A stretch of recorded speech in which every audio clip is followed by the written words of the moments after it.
Assalamualaikum warahmatullahi wabarakatuh. Apa kabar para pemirsa Inus dimanapun berada untuk saat ini? Senang sekali kami kembali lagi untuk menemani Anda di pagi hari ini, tentunya di program spesial kita, yaitu program Penegak Aceh.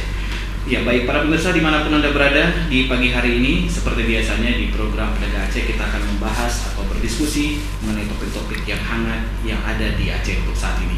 Dan untuk hari ini, para pemirsa kita akan membahas atau juga berdiskusi dengan tema guru honorer, masalah dan tantangannya saat ini. Dan di studio kami telah hadir dua orang narasumber kita. Yang pertama ada Bapak Khairul Razi SPD MPD yang juga merupakan Ketua 1 PGRI Aceh. Assalamualaikum Pak. Waalaikumsalam warahmatullahi. Apa kabarnya Pak? Alhamdulillah baik. Sehat Pak? Sehat. Alhamdulillah. Baik para pemirsa, dan yang kedua narasumber kita tentunya di pagi hari ini yaitu ada Ibu Mita Rizky Fona yang juga merupakan guru honorer. Dan para pemirsa dimanapun Anda berada untuk pagi hari ini, sama-sama kita ketahui bahwa guru honorer di Aceh saat ini memang banyak sekali permasalahannya, menyangkut dengan honor, tidak meratanya guru-guru yang ada di seluruh Aceh, dan mungkin juga saat ini di beberapa provinsi, di beberapa kota maksud kami, memang sangat sekali kekurangan guru-guru untuk bidang studi tertentu.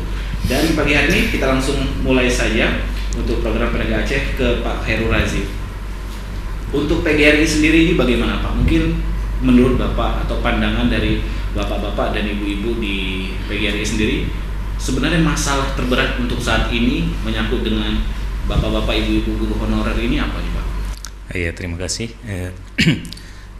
Yang pertama sekali perlu kita sampaikan bahwa memang masalah guru honorer ini satu masalah yang berat, masalah dilema lah. Jadi di satu sisi mereka dihadapkan dengan profesi karena mereka sudah ikut pendidikan di keguruan dan sekarang mereka sudah jadi guru. Tetapi di sisi lain juga ketika pengabdiannya tidak terlepas dari akhirnya finansial gitu ya. Nah, bicara dengan terkait dengan guru honorer di Aceh, bahkan bukan hanya di Aceh, di seluruh Indonesia sama. Di satu sisi dikatakan bahwa guru itu lebih, tetapi di sisi lain sebenarnya kurang. Jadi tidak meratanya sebenarnya ada pelajaran-pelajaran tertentu. Tetapi pemerintah selama ini kan tidak melihat seperti itu. Mereka pukul rata bahwa guru lebih, sehingga terjadilah hal seperti hari ini. Nah, kenapa masalah guru honor ini terjadi, mulai dari pengangkatan, honor dan sebagainya? Karena memang selama ini di berbagai kabupaten kota, di Banda Aceh juga termasuk, itu kita sebenarnya kekurangan guru-guru tertentu. Sehingga kekurangan ini karena memang pemerintah sudah cukup lama tidak membuka keran untuk menerima PNS guru, akibatnya sekolah menyiasati agar pelajaran-pelajaran tertentu yang tidak ada gurunya bisa terajarkan kepada siswa. Nah, ujung-ujung ketika ada calon guru yang datang atau guru yang sudah lulus, mereka belum PNS, menawarkan diri, tentu kita terima setelah melihat kualitasnya. Nah, di satu sisi memang mereka berharap bisa nanti satu saat menjadi guru PNS, tetapi di sekolah selama ini karena memang kebutuhan itu tidak mengiming-imingkan mereka mendapat menjadi PNS, cuma kita mampu dengan swadaya sekolah, dengan dana komite yang ada sebatas kemampuan, dan akhirnya mereka bersedia. Di awal memang mereka tidak pikirkan honor, tapi lambat laun kan kehidupan semakin berat, tentu honor itu juga menjadi masalah. Jadi saya pikir memang satu hal yang berat.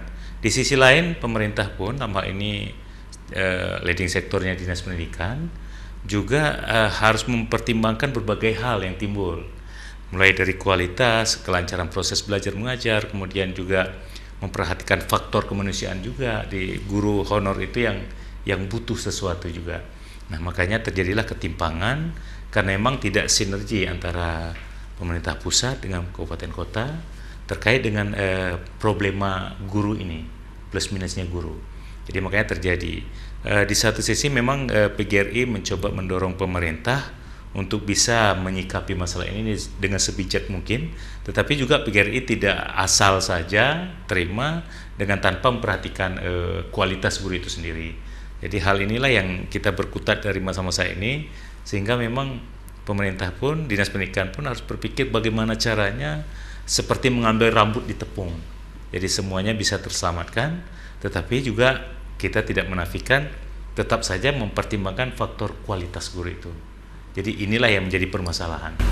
Kalau boleh jujur nih Pak, sebenarnya masalah terberat bapak-bapak ibu guru honorer ini apakah memang hanya masalah di finansial atau tidak pemerataannya? Itu bagaimana Pak? Sebenarnya mereka berharap bahwa ada jaminan kehidupan. Jadi ya saya pikir wajar. Di satu sisi memang mereka dituntut profesional, sisi lain buah dari profesionalisme mereka itu harus ada jaminan untuk kehidupan mereka. Tentu dalam hal ini dikatakanlah menjadi PNS permanen. Nah itu harapan. Jadi sementara untuk mencapai ke mereka bisa menjadi PNS itu kan banyak tahapan yang harus dilalui dan berat. Jadi di satu sisi memang tidak dibuka keran untuk PNS, jangankan untuk jadi PNS, untuk kesempatan ikut tes saja tidak ada. Nah tambah lagi tahun ini untuk Aceh sendiri ternyata entah di mana terjadi miskomunikasi antara kebutuhan dan kuota yang diberikan untuk Aceh itu tidak benar. Butuh yang lain, diberikan yang lain gitu. Jadi terjadilah seperti ini. Nah, tapi memang kita harus akui guru honorer ini sudah sangat banyak membantu di saat-saat memang tidak ada guru pelajaran tentu, karena tidak mungkin. Di satu sisi pemerintah ingin kualitas proses dan hasil pembelajaran itu bagus, tapi karena tidak ada guru, pakai saja guru apa yang ada untuk mengajarkan sesuatu, itu tidak mungkin. Nah, jadi itu masalahnya sekarang. Berarti yang akan menjadi korban justru anak-anak itu. Iya, pasti. Baik, saya ke Bu Mita Rizky. Ya.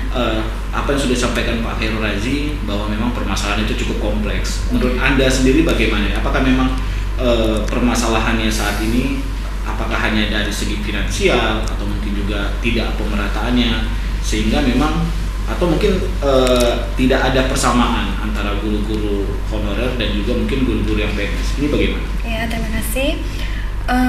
Sejauh ini semuanya alhamdulillah kalau yang kami jalani ini semuanya lancar ya, karena kami semaksimal mungkin melakukan yang terbaik, karena itu adalah sebuah tanggung jawab. Cuman seperti Bapak katakan tadi ya, mengenai masa finansial, karena ini adalah juga masa depan kami para guru honorer gitu kan. Kemudian mengenai untuk pengangkatan gitu, ini juga termasuk masalah yang besar, karena banyak juga guru-guru honorer yang sudah berumur 35 tahun ke atas gitu kan. Jadi ya banyak pengharapan lah yang kami ini kan supaya kami bisa menjadi PNS gitu. Cuman tahapnya itu agak sulit ya. Mungkin Bu Mita bisa menjelaskan sedikit proses dari awal sehingga menjadi guru honorer ini, apakah memang ada tes tersendiri atau mungkin masing-masing sekolah membuka lowongan atau bagaimana? Ya, sebenarnya sekarang sangat sulit Pak ya, ini mencari lowongan gitu. Kalau pribadi saya sendiri, alhamdulillah kemarin ada lowongan. Jadi ada beberapa tes juga. Ya maksudnya kan ini kan besar tanggung jawabnya ya sebagai pengajar gitu, karena kita mendidik seorang anak gitu, bukan hanya mendidik, mengajar kan. Ya begitu Pak.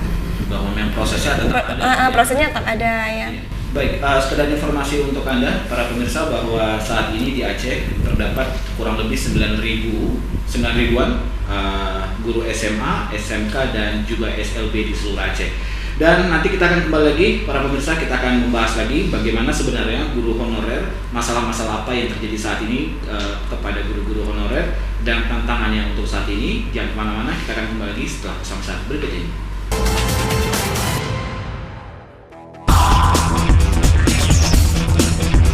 Update informasi Anda hari ini dari seluruh penjuru Aceh.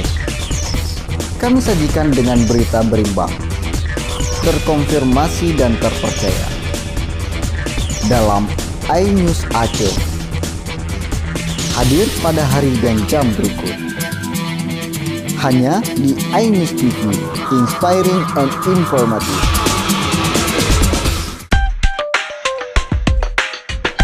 Sederetan pilihan berita selama sepekan. Kami rangkum untuk menemani akhir pekan Anda bersama keluarga. Dalam iNews Aceh Sepekan, hadir pada hari dan jam berikut. Hanya di iNews TV, inspiring and informative. Selamat pagi para pemirsa dimanapun Anda berada untuk pagi hari ini, dan kita masih di program Penegak Aceh, dan tentunya kita masih membahas dengan tema guru honorer, masalah dan tantangannya saat ini. Dan di studio juga masih hadir dua orang narasumber kita. Yang pertama Bapak Khairul Razi SPD MPD yang juga merupakan Ketua 1 PGRI Aceh, dan yang kedua ada Ibu Mita Rizkifona yang juga merupakan guru honorer di Aceh. Dan seperti yang saya informasikan tadi bahwa saat ini di Aceh terdapat kurang lebih 9.000-an guru SMA, guru honorer tingkat SMA, SMK dan juga sekolah luar biasa. Dan saat ini kita kembali lagi kepada Ibu Mita bahwa tadi prosesnya Ibu ya, tadi Ibu sudah menjelaskan bahwa proses ada nggak tantangan terberat saat ini? Apakah memang sudah sama yang dirasakan oleh Bapak Ibu guru honorer di Banda Aceh atau di seluruh Aceh saat ini? Apakah ada perbedaan dengan guru-guru yang PNS, atau mungkin juga ada perbedaan dengan guru-guru yang profesional mungkin Pak ya, memang direkrut secara profesional? Itu bagaimana? Apakah teman-teman di daerah pernah menceritakan permasalahan-permasalahannya? Alhamdulillah selama ini kami juga merasakan pemerataan ya, seperti misalnya ada kegiatan pelatihan gitu atau seminar, itu banyak juga yang berkecimpung guru-guru honorer gitu. Yeah. Kawan-kawan di daerah mungkin ada menceritakan sesuatu kira-kira permasalahan-permasalahan lokasi yang terlalu jauh, sedangkan bisa dibilang honornya juga nggak sesuai, udah habis di biaya transportasi, di bahan bakar minyak, ini bagaimana? Mungkin mungkin seperti itu ya Pak ya, karena kan lokasinya dengan tempat tinggal dan rumah sekolah mungkin jaraknya jauh ya. Jadi memang ada permasalahan itu ada ya, bahwa sudah habis honornya di BBM saja ya. Bagaimana ini Pak Khairul Razi, bahwa kembali lagi mungkin orang tua menuntut gurunya harus profesional karena menyangkut dengan anak-anak, dan tapi permasalahan Bapak Ibu guru honorer masalah juga cukup kompleks. Ini bagaimana tanggapan Anda atau mungkin juga tanggapan PGRI secara keseluruhan? Ya, terima kasih. Memang wajar sekali ketika wali murid berharap bahwa orang-orang yang mengajar atau mendidik anaknya itu orang-orang yang profesional, orang-orang yang qualified. Tapi terus terang saja memang rekrutmen guru-guru honorer di setiap sekolah itu tentu berbeda-beda, tergantung dari kebijakan sekolah. Syukur kalau seperti di sini ada diseleksi bagus, kualitasnya memang punya kompetensi yang bagus. Tapi juga mungkin bisa jadi di tempat-tempat lain jangankan untuk merekrut yang kualitas seperti ini, untuk ada saja pun sulit. Jadi begitu ada langsung diterima. Nah, terkait dengan finansial yang selama ini, seperti saya katakan tadi bahwa ketika seorang honorer, guru honor diterima di sekolah itu tanpa ada iming-iming honor yang tinggi, insentif yang tinggi, cuma sebatas kemampuan sekolah yang berdasarkan dana komite yang ada. Dan selama ini juga kadang terjadi permasalahan, terkesan seakan-akan sekolah membayar rendah. Tapi padahal permasalahannya tidak seperti itu. Tapi memang uang honor dari guru untuk guru honorer itu memang dari sekolah atau memang dari pemerintah? Itu ada dua sumber. Oh, ada dua sumber. Bagi sekolah yang memang menerima guru honorer yang memang tidak ada disediakan oleh pemerintah dan kita butuh, ya mau tidak mau kita berembuk dengan komite agar anak mereka bisa dididik dengan baik, mereka bersedia silakan bayar dengan dana honor ini dengan komite. Tapi kalau memang sudah dari dana pemerintah, ya syukur, karena dulunya juga ada guru honorer yang kontrak dinas pendidikan, ada provinsi atau kabupaten kota, dan ada juga yang ketika itu tidak terakomodasi, kita dengan inisiatif sekolah sendiri merekrut guru honor. Nah, honor yang diberikan oleh sekolah itu terkesan selama ini kadang-kadang ada 200.000, 300.000. Nah, kita harus membuka mata semuanya, tidak boleh a priori, karena memang mereka diajarkan berdasarkan jumlah jam mengajar. Kalau mereka mengajar di satu sekolah katakanlah, karena dia mencari agar ada kegiatan, katakanlah 2-3 jam. 2-3 jam itu mungkin 1 jamnya dibayar 30.000. Berarti itu seluruh Aceh sama ya Pak? Iya. Itu kan per jam, tapi kalau 24 jam dia seminggu, mungkin saya pikir nggak ada bedanya. Jadi yang muncul sama ini kan mengajar di satu sekolah dibayar 100.000, 200.000. Nah, sementara di sekolahnya juga ada. Nah, ini kita nggak boleh menutup mata juga, terkesan pemerintah dalam hal ini kurang peduli. Nah, tapi sekarang sudah ada kebijakan baru, pemerintah dalam hal ini Dinas Pendidikan sudah merekrut dengan cara-cara yang sangat bijak, memberikan honor yang sebatas UMR yang layak, dengan catatan juga berdasarkan jumlah jam pelajaran yang berarti ketika sudah mendapatkan honorer sesuai dengan UMR, berarti guru harus memenuhi jam yang sudah ditentukan? Tidak. Memang dia diusahakan kalau bisa mengajar misalnya 24 jam seminggu. Jadi 1 jamnya dibayar, itu juga ada kelas-kelasnya, ada grade-grade-nya. Jadi per jamnya berapa? Tergantung dari hasil tes guru itu tadi, grade-nya di mana. Nah, jadi sekarang memang sudah, kalau untuk kita Aceh, alhamdulillah kami lihat sangat bijak Dinas Pendidikan itu untuk bagaimana caranya menyiasati. Tapi belum di tempat lain, belum di luar Aceh mungkin, atau mungkin di kabupaten kota di Aceh tapi tidak di bawah naungan provinsi. Kita tidak tahu, itu berbeda-beda memang. Masalah pemerataan bagaimana Pak? Karena seperti yang kita ketahui sama-sama banyak sekali jenis-jenis ya Pak ya, seperti SM3T atau guru-guru pengganti, guru-guru lainnya yang dibuat oleh pemerintah. Apakah itu sudah solusi terbaik untuk mencukupi atau tersedia guru-guru di mungkin Banda Aceh tidak terlalu masalah. Untuk luar Banda Aceh dan Aceh besar ini bagaimana ini Pak? Kan kita melihat ada permasalahan di daerah karena informasi itu sesungguhnya tidak begitu terang benderang. Di satu sisi mengatakan lebih, sisi lain kurang. Nah, ketika dicoba diselidiki ternyata lebih itu guru bidang studi apa, katakan matematika. Tetapi ketika dia mengajar bukan matematika karena jam matematika sudah terpenuhi, tapi ada pelajaran lain yang mereka ngajar. Jadi dikatakanlah guru lebih. Ketika ditanya guru bidang studi apa, matematika. Berarti setelah dikalkulasi jumlahnya sekian, tapi dia mengajar pelajaran lain. Itu dikatakan lebih juga. Bahwa basicnya justru bukan pelajaran lain itu Pak ya. Dan itu ada juga semacam himbauan dari pemerintah. Kalau tidak cukup gurunya, katakanlah bisa diajarkan oleh guru yang lain. Pokoknya jangan angkat lagi yang honor gitu. Justru kembali ke kualitas lagi Pak ya. Baik, kita break dulu sejenak buat Bapak dan juga Ibu, dan buat Anda para pemirsa, jangan kemana-mana, kita akan kembali lagi nanti. Dan kita masih membahas sebenarnya permasalahan yang terjadi saat ini kepada guru honorer di Aceh khususnya. Apakah memang masalah itu cukup kompleks atau mungkin juga sebenarnya masalah itu bisa dicari jalan keluarnya. Jangan kemana-mana, kita kembali setelah pesan-pesan berikut ini.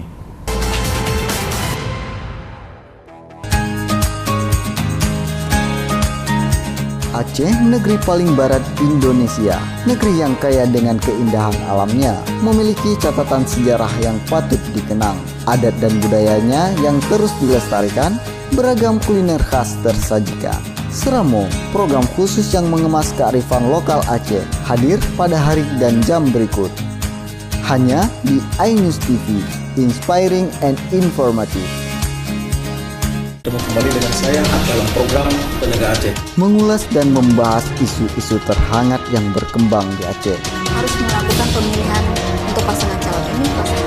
Menghadirkan narasumber yang berkompeten. Alasan kuat apa? Dan dibawakan secara ringan.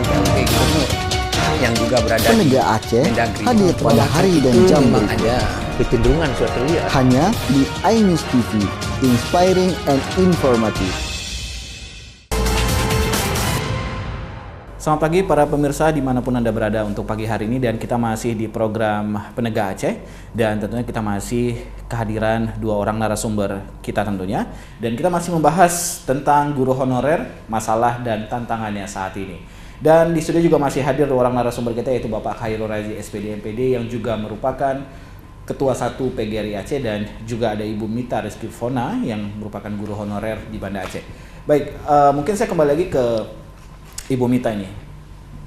apakah memang guru honorer itu ketika sudah diterima oleh sekolah atau mungkin juga dilakukan ujian misalnya di Dinas Pendidikan, untuk sekolahnya memang apakah bisa milih atau memang sekolahnya yang melakukan tes, itu bagaimana?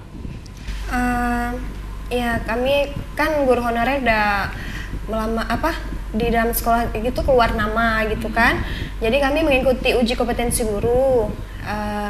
Nah di tes ini dia ada standar nilai kelulusan. Jadi nilai-nilai yang kami peroleh itu dia memiliki grade 1, grade 2 sampai grade 5.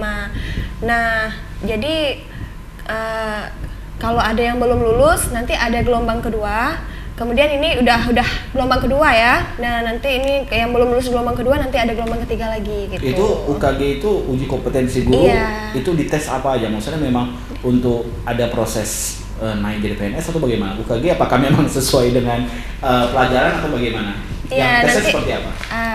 Nanti tesnya terdiri dari ilmu pengetahuan, mata pelajaran ya, kemudian ada juga pedagogik, agama, tes agama. Nanti ada juga sesuai dengan bidang studinya. Iya, ya. Cukup susah tes UKG itu. Ya, menurut saya susah lah. Susah ya. Tapi kami ya semaksimal mungkin untuk berusaha gitu. Tes ya. UKG itu dilaksanakan oleh Dinas Pendidikan atau sekolah masing-masing atau Pemkab atau Pemku? Dinas Pendidikan. Pendidikan. Sesuai dengan jenjang gurunya. Iya. Ya. Baik, ke Pak Khairul Hazi ini Pak. Menarik tadi sudah ada pembahasan masalah uji kompetensi guru, bahwa tidak sembarangan guru sudah selesai kuliah melamar langsung diterima. Nah, sebenarnya apakah guru itu akan ada tes selanjutnya atau ketika sudah mengajar ya sudah gitu tinggal mengajar, itu bagaimana? Apa ada grade atau penggajian ini bagaimana ini? Ya, seperti dijelaskan tadi, memang untuk bisa mengajar menjadi guru di Aceh memang pemerintah sudah sangat bijak. Di satu sisi mencoba untuk bisa menerima mereka, tapi di sisi lain kualitas juga harus diperhatikan. Nah, dibuatlah dengan cara seperti ini, hasil rembuk yang cukup besar tempoh hari, dan ini solusinya. Nah, jadi kita lihat tadi ada grade 1, grade 2, grade 3 dan seterusnya akan dibayar berdasarkan berapa 1 jam. Mungkin yang grade tertinggi ya honornya juga lebih tinggi. Nah, ke depan memang seperti juga guru PNS yang lain itu akan ada di-upgrade terus-menerus ya. Jadi seperti UKG juga per 2 tahun atau per tahun itu ada uji kembali. Nah, di sana akan ditanyakan tentang pedagogik, tentang materinya, kepribadian dan sebagainya. Itu memang diujikan kembali di situ. Nah, memang belum ada konsekuensi apapun terhadap kalau misalnya nilainya rendah, apakah dikurangi gajinya, itu belum ada. Tapi paling tidak bisa menjadi untuk introspeksi. Nah, jadi ke depan memang diharapkan semua guru yang mengajar di Aceh, guru honor ini bisa memenuhi standar kualifikasi seorang guru. Makanya yang disampaikan tadi sudah dilakukan, dan kita tahu informasi dari Dinas Pendidikan sampai 9.000 sudah tahap pertama lulus 2.000 orang lebih, kemudian ada tahap kedua seluruh Aceh. Jadi diadakan di setiap kabupaten kota, diawasi oleh berbagai elemen termasuk dari organisasi guru dan Dinas Pendidikan juga.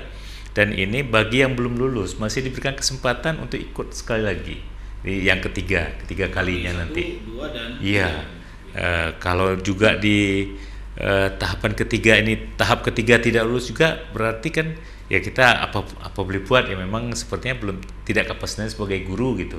Karena memang ya uji kompetensi itu memang ya terkait dengan bidangnya. Jadi ketika memang dia tidak bisa kan, ini dipertanyakan. Tapi memang di sisi lain tetap saja itu terkait dengan hajat hidup orang banyak. Tapi juga harus berstandar kualitas. Jadi saya lihat ini yang telah dilakukan oleh Dinas Pendidikan, dan ini belum kami lihat di daerah lain kecuali di Aceh. Ya hanya baru di Aceh saja. Sementara kalau di provinsi lain mungkin caranya lain lagi.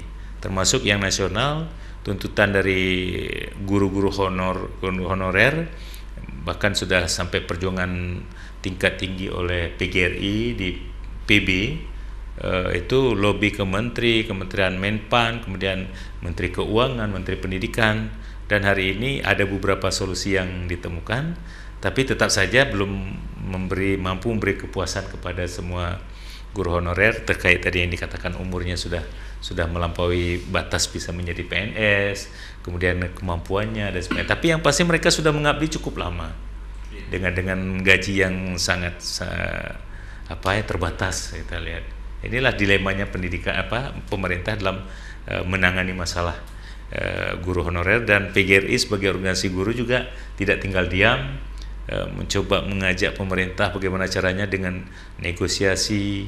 Kalau memang negosiasi tidak bisa, selangkah lagi lebih sifatnya menekan gitu. Jadi semuanya sudah dicoba lakukan. Bahwa PGRI garda terdepan untuk membantu kawan-kawan atau Bapak Ibu guru honorer. Baik, ada yang menarik ini tadi disampaikan oleh Pak Khairul Razi, kalau UKG 1, 2 sampai ketiga tidak lulus, berarti mohon maaf ini. Nah, untuk grade sendiri apakah itu ditentukan oleh tingkat UKG-nya? Sudah 3 kali ikut UKG berarti dia grade 1, atau mungkin juga ketika di UKG sudah keluar poinnya berarti dia langsung naik ke grade 1, ini bagaimana? Kalau grade itu dari nilai yang diperoleh Ketika ujian UKG gitu. Iya. Berarti kalau misalnya memang nilai tertinggi berarti dia akan ke grade 1. Iya. Nanti kalau nilainya lebih rendah grade 2 gitu. Nah, Sampai grade masalah lain mungkin apakah guru honorer misalnya yang muda-muda tidak boleh menikah dulu misalnya atau tidak boleh hamil dulu, apakah ada aturan-aturan seperti itu yang mengatur? Alhamdulillah sejauh ini nggak ada. Jadi nggak ada hal yang memberatkan kecuali dengan honorer tadi ya. Iya. Honorer itu bagaimana Pak? Mungkin terakhir aja lah gimana nih Pak, bahwa memang masalah itu cukup berat, finansial menjadi masalah utama untuk kualitas guru honorer. Ini bagaimana Pak? Saran Anda mungkin, atau apa yang sudah dilakukan Bapak Ibu di PGRI? Kita tetap saja menghimbau guru-guru untuk mempersiapkan diri, kualitas diri, kompetensi diri untuk menjadi seorang guru yang profesional. Jadi jangan hanya sebatas untuk memperjuangkan hidup melalui guru hanya sebagai profesi alternatif asal bisa hidup. Tetap kita memberikan yang terbaik untuk masyarakat, untuk anak didik. Nah, ini yang selalu kita himbau kepada teman-teman. Tapi tetap saja di sela-sela itu ada yang 1-2 yang kurang memenuhi kapasitas. Jadi inilah yang agar memang ketika guru honorer diangkat menjadi PNS itu memang layak, sekali layak dikatakan guru gitu, profesional, loyalitas, kepedulian. Karena sekarang ini terus terang saja banyak juga teman-teman guru yang kadang-kadang berada pada tanggung jawab yang tidak maksimal. Kadang-kadang mereka malah yang berada di garda terdepan ketika tidak ada yang PNS, mereka lah yang menutupi. Tapi di sisi lain mereka juga masih punya keterbatasan. Kembali lagi kepada hak itu tadi Pak. Ya. Baik. Jadi itu saja Pak. Bahwa memang PGRI akan tetap terus membantu Bapak Ibu guru honorer, masalahnya walaupun berat, ringan akan tetap menjadi perwakilan. Ya, tapi sekali lagi kita tidak a priori ya. Bukan berarti memperjuangkan guru itu ya hanya sebatas untuk kemanusiaan, tidak juga. Kita melihat berbagai sisinya. Ya, proporsional dan profesionalisme itu harus dikedepankan. Makanya bagi teman-teman yang mau jadi guru ke depan ya jangan setengah-setengah lah. Jadi guru era milenium, zaman now. Seperti apa mereka harus menjadi guru. Tapi kalau memang ternyata setelah dites berkali-kali tidak juga ya apa boleh buat. Guru juga tidak bisa memaksakan diri harus ke situ. Karena diberikan kesempatan itu sangat luas. Tahap 1, tahap 2, tahap 3 belum juga lulus. Berarti kan ada sesuatu di sana. Jadi kita harus introspeksi juga. Bukan masalah di sistem Pak ya. Iya. Baik, terima kasih Pak Khairul Razi, dan terima kasih juga Bu Mita atas waktu dan juga cerita-ceritanya. Pak Khairul Razi, terima kasih juga. Semoga saja ini menginspirasi untuk para guru honorer di rumah yang menonton acara ini, dan juga para wali murid tentunya ya, bahwa ternyata permasalahan yang terjadi saat ini menyangkut dengan guru honorer cukup kompleks, bahwa itu bukan semudah membalikkan telapak tangan untuk menyelesaikan itu. Baik, para pemirsa dimanapun Anda berada untuk pagi hari ini, terima kasih atas atensi Anda, dan semoga saja apa yang disampaikan oleh kedua orang narasumber kami tadi bisa memberikan informasi dan inspirasi Anda untuk pagi hari ini. Saya akhiri dengan wassalamualaikum warahmatullahi wabarakatuh.